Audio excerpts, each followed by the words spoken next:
as a kid growing up, Yungblud... Yes. I believe that you were under the illusion, shall we say, that you were related to a kind of world-famous rock performer. Yes, yes. Who did you think was part of your family?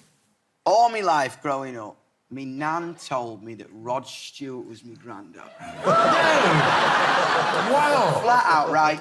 She used to bathe me in a foot bath and tell me that me granddad was Rod Stewart. My mum never had a dad. So she always used to like put on like, do you think I'm sexy? And we dance around the kitchen like, oh, this is your granddad, this is your granddad. This.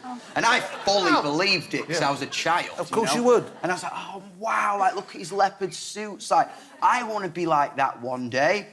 And then we were in Asda, I was about 9, 10 years old.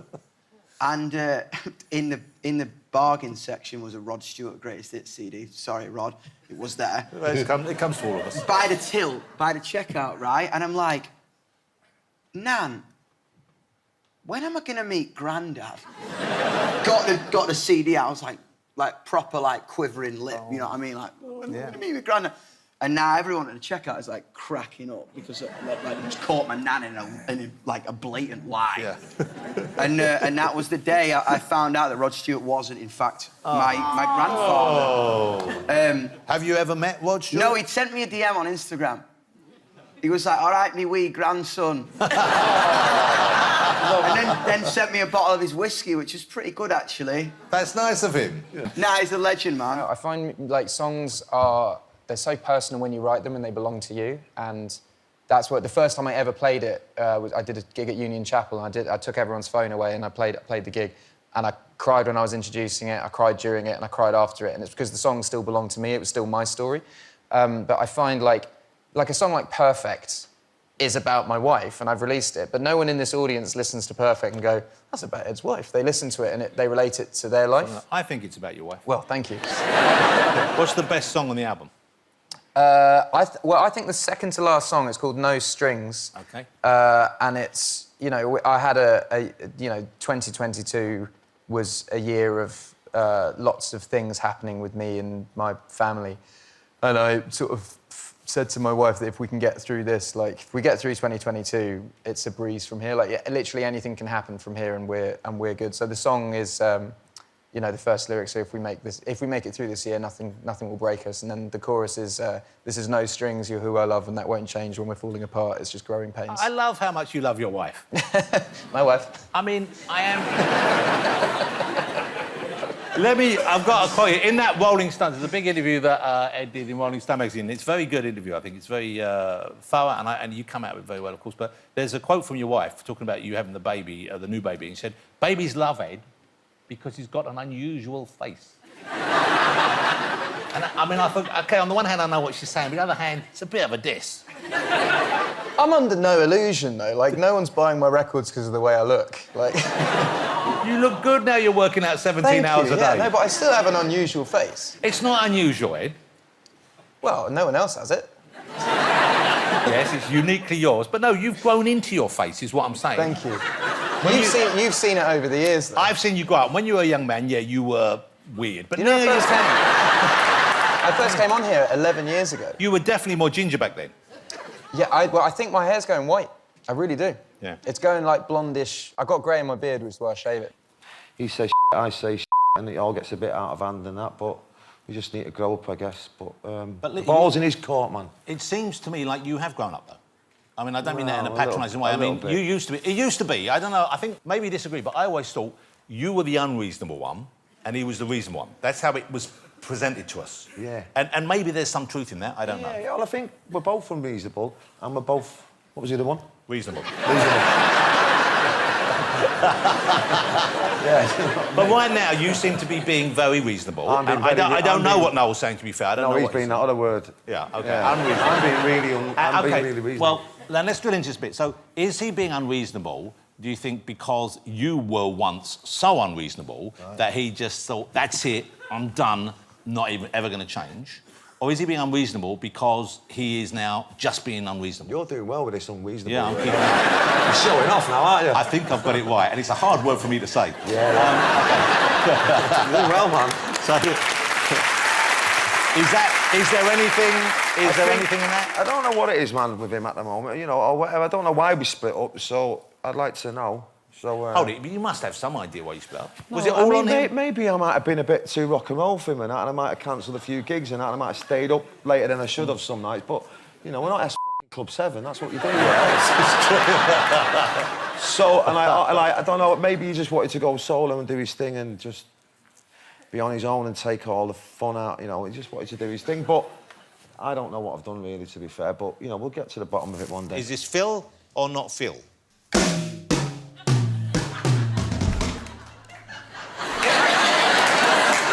Phil or not Phil? You're saying Phil, OK. I don't think it was me. I'm going to go with the fact that Phil's next Well, to that's me. why you're not going to go first, Phil. You give him too big a clue. I'm sorry. OK, it might have been me. Have you changed your mind, Joe? I think it's EastEnders. I think it's It was EastEnders. To be fair, you didn't have the electric drums. To be fair, it wasn't exactly like EastEnders. Yeah.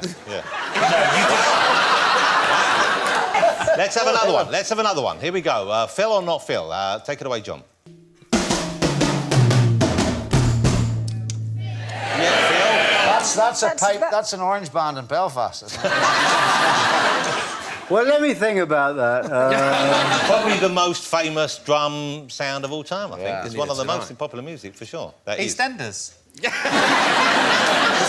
That was, of course. Let's hear the original. This is In the Air Tonight. Have a listen.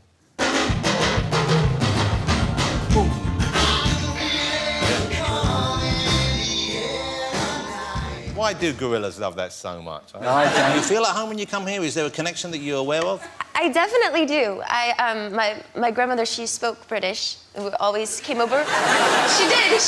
She spoke British. She always said ooh, ooh, in the morning. And Did she have any other words, or was that it? That was quite it, Lily. That's all you need in England, really, to get by. Ooh, yes. So, yeah, she's a lovely lady. OK, and you've been back here before, of course. I know. I've seen you. I saw you here years ago on one of your tours. So you must like it here. Now, do you like British men? Because I know you're single at the moment. I do. I like the accent. Yes. Have you? I can pretend. Have you checked out any men while you're here? Have you been checked out by any men? When I say checked out, I mean just admiring glances. Yes. Yeah, observed. Yeah. I on the way here, I saw a guy on a motorcycle, and he had a beautiful beard and a motorcycle hat. Wow. Really sexy. A motorcycle hat or a helmet? What was Helmet. it? A helmet? OK, and so you like a man with a beard? Yes. OK. Britney, I have a beard as well. Oh, my God.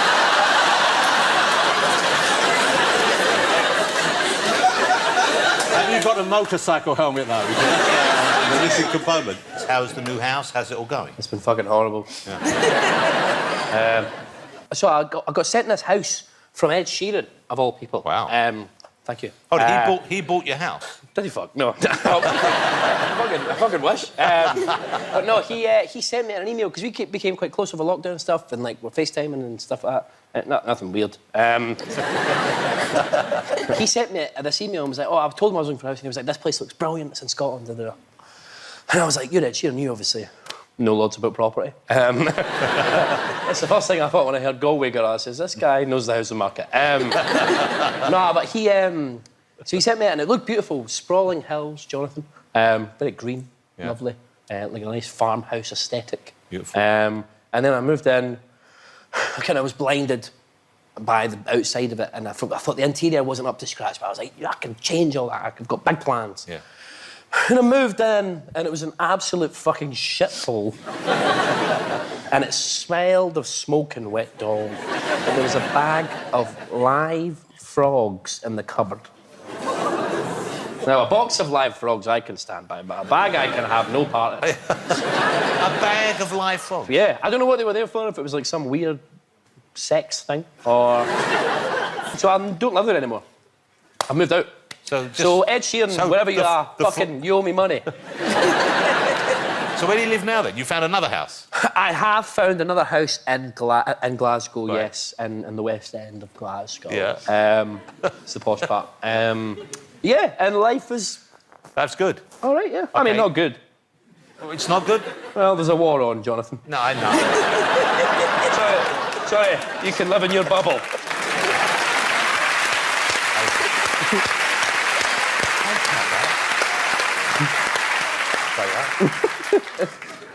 But for you personally, regardless of the global situation, what I meant was like life is good for you. Yeah, I mean, I'm still like overweight and have a small penis, but it's fine. Those things, I guess, I've learned to reconcile. Are you seeing anyone at the moment? Are you with anyone? No, I'm not. I'm single. Look at me. All right, don't. Oh, this is. It's a bit of a joke. I know I'm fucking hot stuff. No, I'm single. I'm on Hinge. I'm on Hinge. Are you on Hinge? Come on now. Wow. So you're back in Glasgow? Back in Glasgow. And so, do you hang out still with the people you grew up with? No fucking chance, my man. As soon as I saw, like, an open door, I was fucking out there. I saw Ed Sheeran waving at the end of a tunnel. So I just, I still speak to all my friends and stuff from back home, and I still hang out with the same people. I live with one of my friends from, sorry, I'm cutting you out a bit. I live with one of my friends from school. His name's Niall. Right. Niall, hello. He works in student recruitment. Niall, if you're watching this, fucking, your rent's due. OK, so you've just come from France, though, haven't you? Yeah, actually, we were, I was in Paris doing a music video, and I got to go to a fashion show. Wow, because it's Fashion Week over there, isn't it? Or it's just been. OK, how was that? It was beautiful, beautiful dresses, and I knew it was Fashion Week because I was going there for Fashion Week, but you don't realize, like, the models are all there. Of course, because they would be for Fashion Week, but I suppose you'd forget that on the way, don't you? But, I didn't realize they were, like, they're all staying in the same hotels as like, people that aren't models. Oh. And, Because you'd think they'd have one with just very thin doors and stuff like that, I don't know what I thought, or they like sleep on clouds or something. I don't know. But like, I was going to the gym because I was trying to like run off the jet lag. I walk in and there's a model, like a real one, and she's like on the treadmill, right? And she's running like faster than a racehorse would run, like. I don't know, 80 miles an hour probably. Yeah, they can do that. Yeah. So she's top speed? Top speed and not breathing heavy at all. She's like... And I'm on the elliptical, which is kind of like... That's the lazy person's running machine, isn't it? And I hate it. And you can see in my face that I hate it, and you can hear that I hate it, and I'm like... And she keeps running like that for like 30 minutes. Wow. And then she has this like Italian boyfriend come in, and he's like incredibly good looking, and they're both good looking, and he, I swear, leans over the bar of the treadmill and they start making out while she's running this fast. Wow. That's the most annoying woman on the planet, isn't it? And I just wanted to be like, you win. You already won. But look at you, there's nothing of you. You're like a model as well, and you've done modelling work, I guess, haven't you, Taylor? No, yeah, no, come I on. haven't. That's nice of you. I can't run like they do. Taylor, honestly, you're not bad looking. Honestly, I wouldn't just say that. Thank you for saying You've become the godmother to Elton and David's little baby boy, Zachary. Yes, Zachary. OK, that's a lovely thing. And so you knew them before you knew Elton for a while, I think, didn't you? Oh, yeah, for a while. And, gosh, Zachary's so beautiful. And I gave him a bath the other day. Elton or the baby? The baby. That's a smaller tub. But it's so very sweet because, you know, you're giving, you know, Zachary a bath, and he's so cute, and he's such, like, the most beautiful boy ever. And oh, yeah, they're so amazing. I love how, look, Elton John, you could not have a happier face on a man than that. I know, he's so happy, but it's so funny because we had this sweet little boat that had, you know, you could pour water out of it to rinse all the soap off of Zachary, and as I'm pouring it, you know, Elton's singing, you know, Tiny Dancer or something, and I'm thinking, this kid has no clue.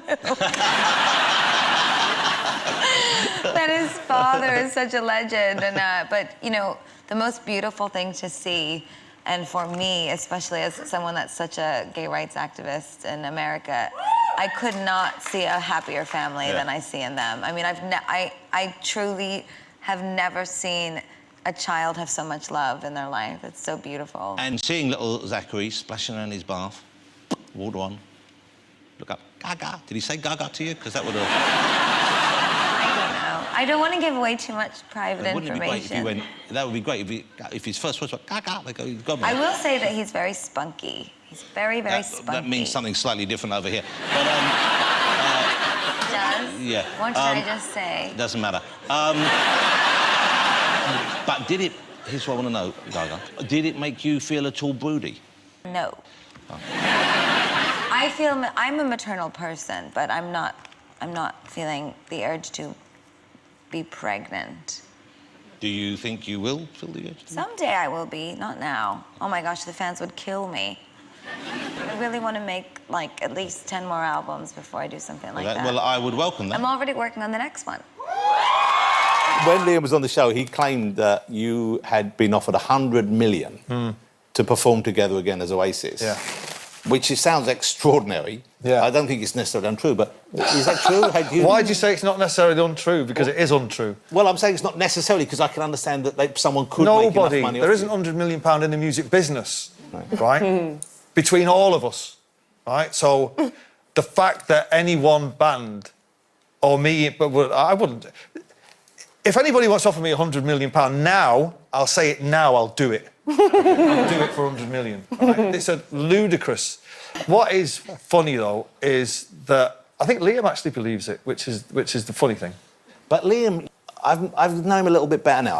I wouldn't say I know either of you terribly well, but I think I know you slightly better than I know him. But I thought he was this sort of wild character, and he's definitely mellowed. He has definitely changed, and you must have seen that. Well, he's nearly 50, isn't he? Yeah, exactly. So he's getting older, and I wonder therefore if there is, even if just for the sake, would you not want to perform again? Because you must miss him on stage sometimes.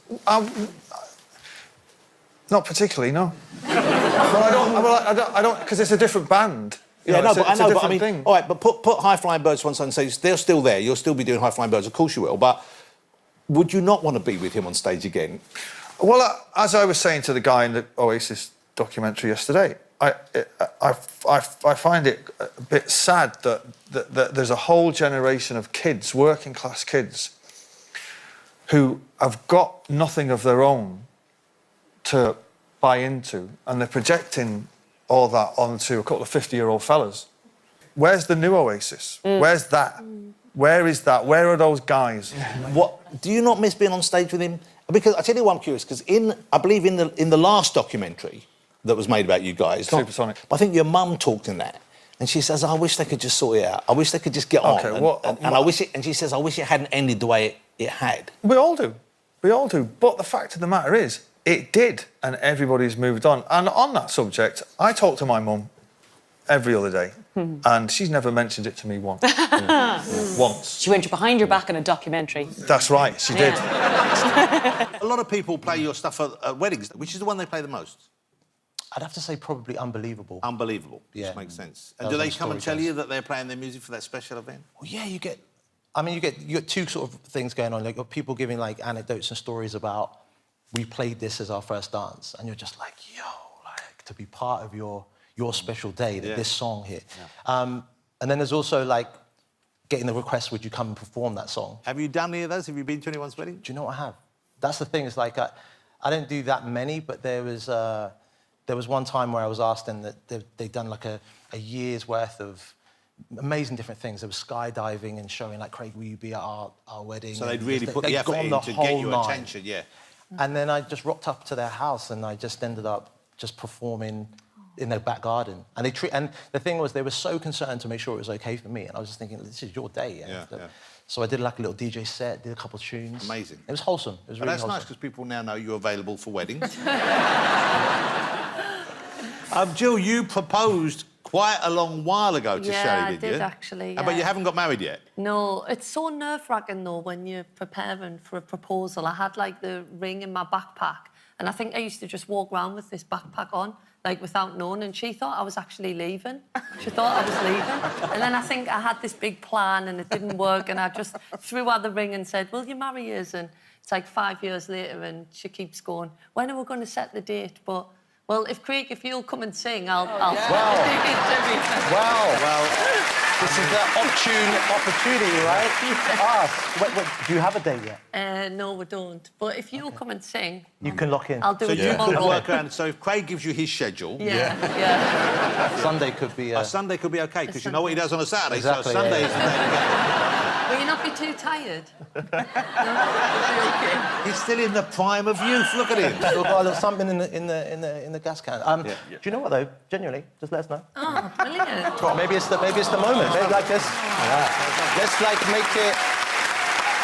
But there's questions. All of you, there are rumours about you online, right? And some of them I'm sure are true, and some of them I'm sure are not. So I thought, wouldn't it be a nice way to dispel some of those rumours? Let's play a game, true or false, with these rumours. So I'm going to read out some of the rumours, or get you to read them out, and the rest can decide whether it's true or false. You up for that? Yeah. OK, so if you want to hand these down, these are some paddles. It says true on one side, false on the other side.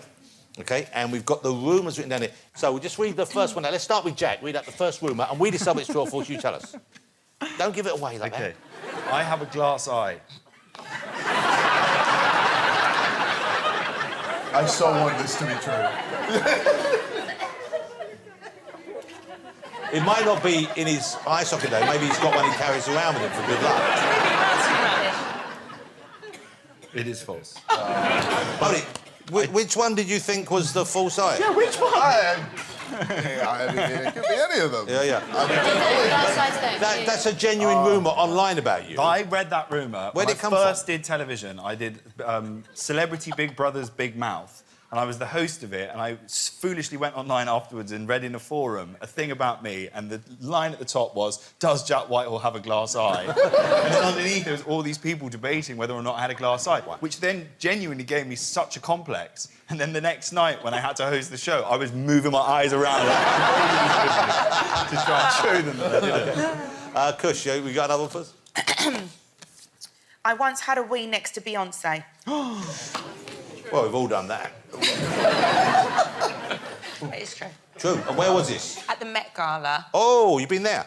I have been there, and there's only really one toilet because the rest of it's taken up with decorations. So you end up in a queue for the toilet. Like, I was, like, in front of Bette Midler and behind Beyonce, and she was in, like, a plastic dress that was just plastic stuck to her because it was plastic year or something, whatever they were doing. And then she went in the toilet, and I could hear them peeling, you know, until she goes to the toilet. And I just, you know, concentrated and just did my wee, not wanting to disturb her. And I just tried to wee as quietly as possible so as not to disturb the magic or annoy her, or, you know, maybe we could be Queen friends. bee. Yeah, so I just quietly weed and thought about how lucky I was to be in that situation. I served her, you know. I served her once in the knicker shop. In the... The famous knicker shop that I worked in. So Beyonce came in with a group or on her own? She came with an assistant, and I was just a shop assistant, and it was a day when everyone had called in sick and there was no staff except for me and one other person, and I was serving some awful customers that were really bossy,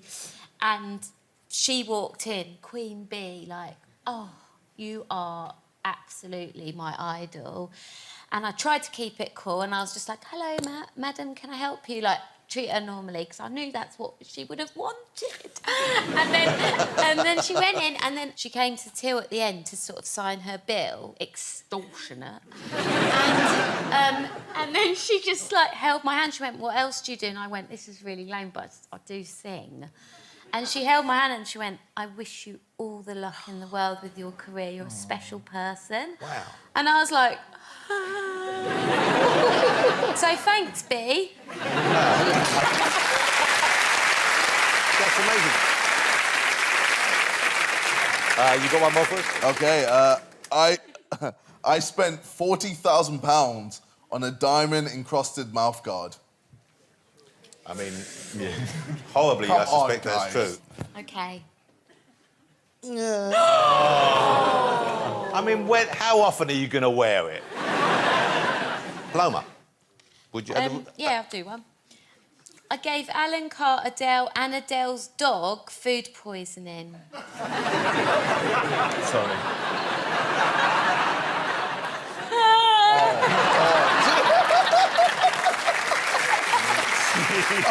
To you. How did that happen? It was an accident. I love them both, but I've known Adele for a long, long time, and I met Alan sort of through her, and I was like, I'll cook everyone dinner. And then I bought some meat from a local supermarket, which I won't name, but I blame them because it wasn't past the sell-by date, and I know it was that meat because, you know, when you get food poisoning and afterwards you know exactly what it was that gave it to you. When it comes out. was just like, woo! But But the problem was the dog had a little bit as well, and the dog got the shit. Wow. But the positive is it's inspired Adele to write her next album. And that album is going to be called 42, which is how many hours she was strapped to the shitter for.